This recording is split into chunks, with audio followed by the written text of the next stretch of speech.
Le Nigeria s'apprête à réprimer la haine et la désinformation sur Internet. 2 lois sont en étude à l'Assemblée nationale. Amnesty International dénonce une tentative de restriction de la liberté d'expression. En RDC, l'épouse du président Tshisekedi veut combattre les violences sexuelles. La première dame du Congo compte mener plusieurs actions. Objectif affiché, réduire les cas de viol dans le pays. Et puis, au Zimbabwe, une clinique offre des soins gratuits aux citoyens démunis. Le centre est financé par la diaspora du pays. C'est pour pallier l'insuffisance d'hôpitaux au Zimbabwe.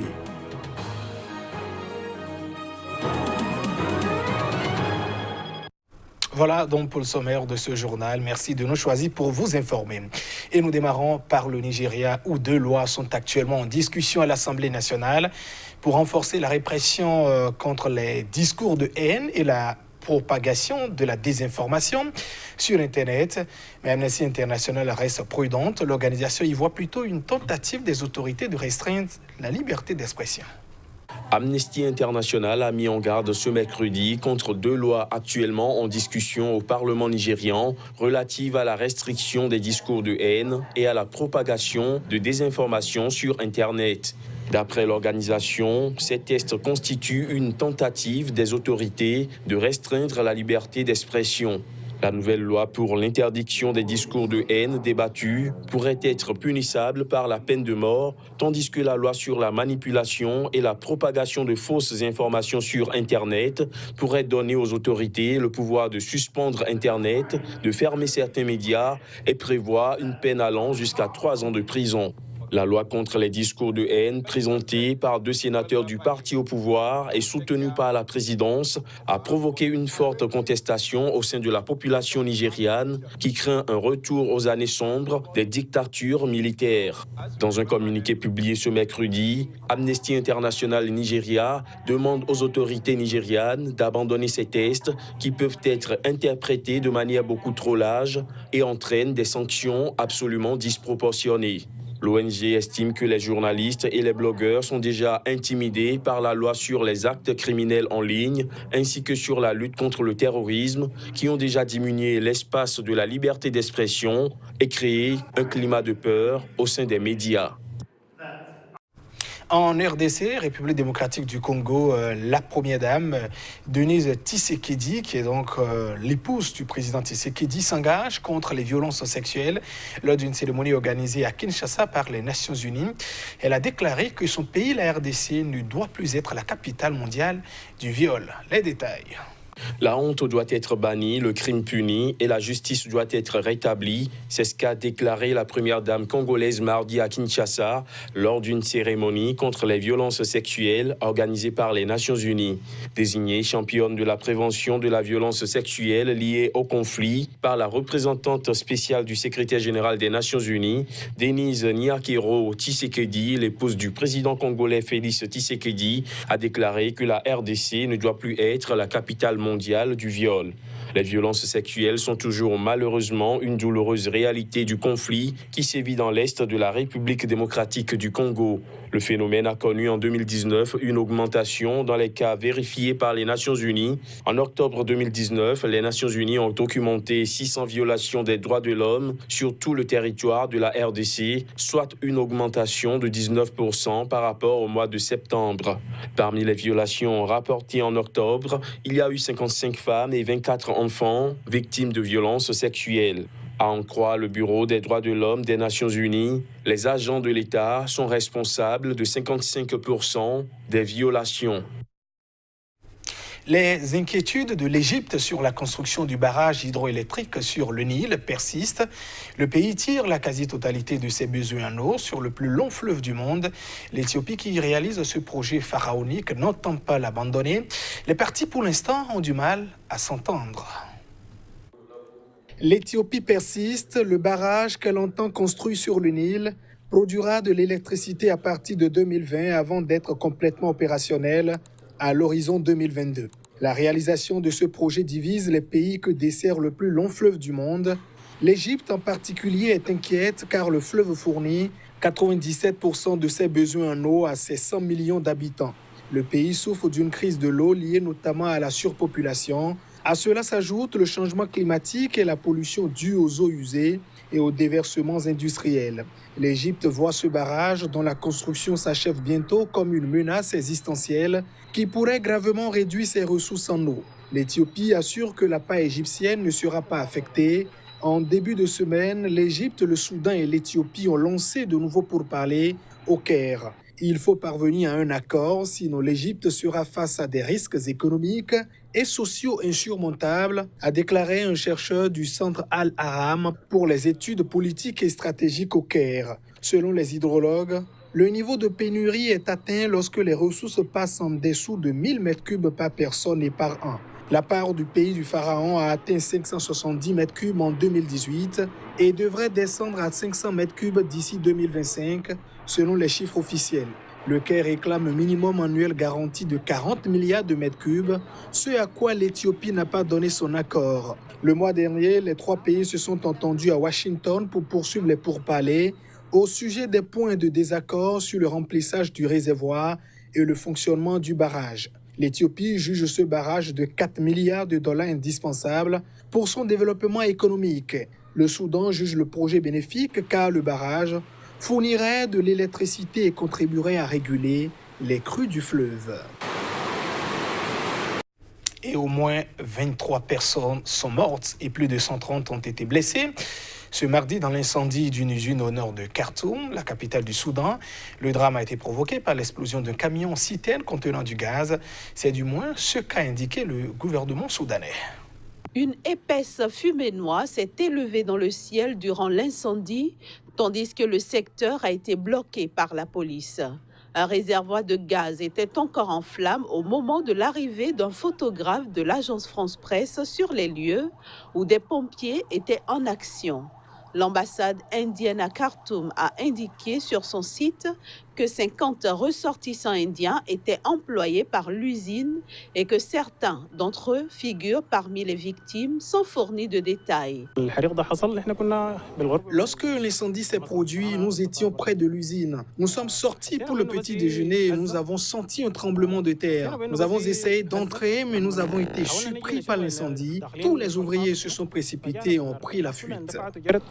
Nous sommes revenus et le feu était très fort, puis il s'est un peu calmé. Nous sommes donc entrés et nous avons commencé à sortir les corps. Tous les corps étaient brûlés par le gaz, tous étaient carbonisés. Dans un communiqué, le gouvernement a rapporté que 23 personnes ont été tuées et plus de 130 blessées dans un incendie dans une zone industrielle provoquée par l'explosion d'un camion-citerne contenant du gaz. Selon les premières informations recueillies sur place, il manquait du matériel de sécurité dans l'usine, a rapporté le gouvernement. Il y avait aussi des produits inflammables mal rangés, ce qui a permis la propagation du feu, a-t-il ajouté, précisant qu'une enquête avait été ouverte. Les blessés ont été transportés vers plusieurs hôpitaux et des docteurs qui ne travaillaient pas ont été appelés en renfort selon un comité de médecins constitué dans le cadre de mouvements de contestation ayant secoué le Soudan de décembre 2018 à août 2019. La police antiterroriste marocaine a annoncé le démantèlement ce mercredi d'une cellule djihadiste soutenant le groupe État islamique, l'EI. 4 membres de cette cellule ont été aussi arrêtés au cours d'une opération conjointe menée au Maroc et puis en Espagne.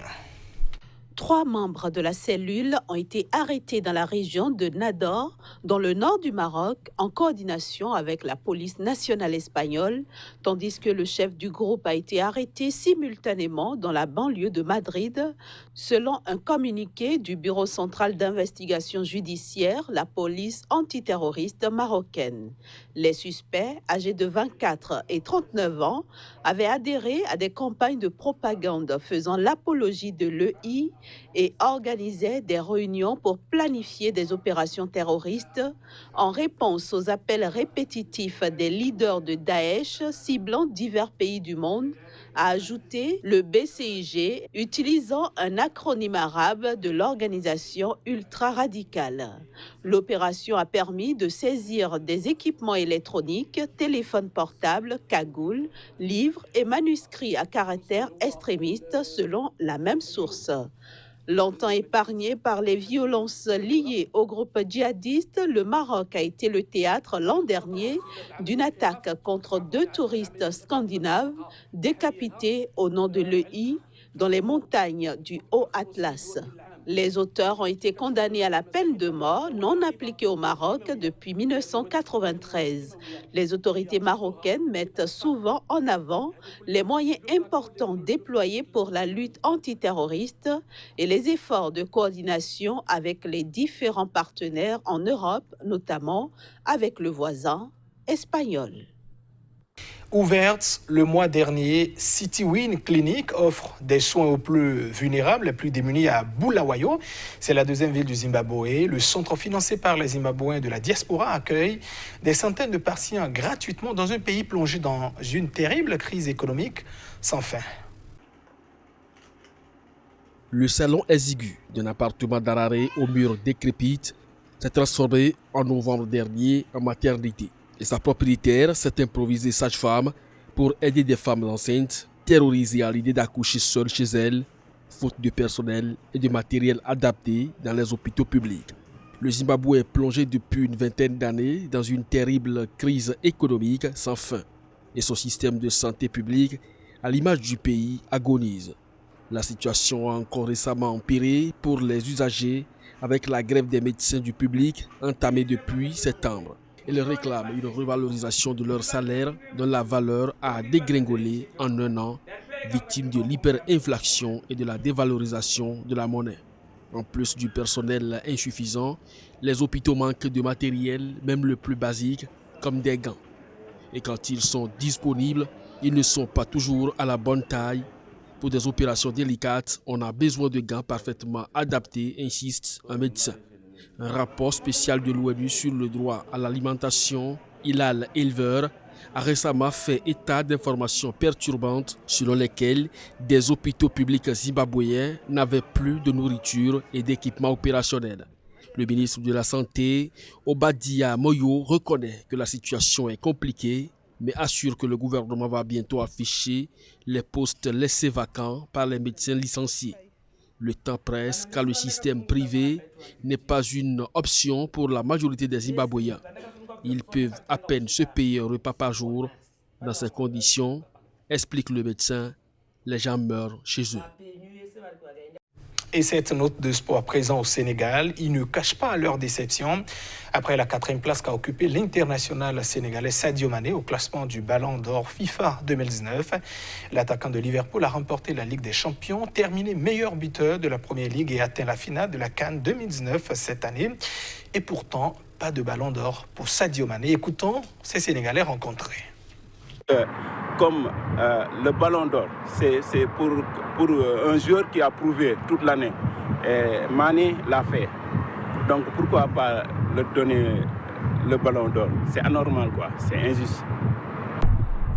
Moi, je ne discute pas le fait que Messi ait le Ballon d'Or. Ça, je ne discute pas. Je suis très raisonnable.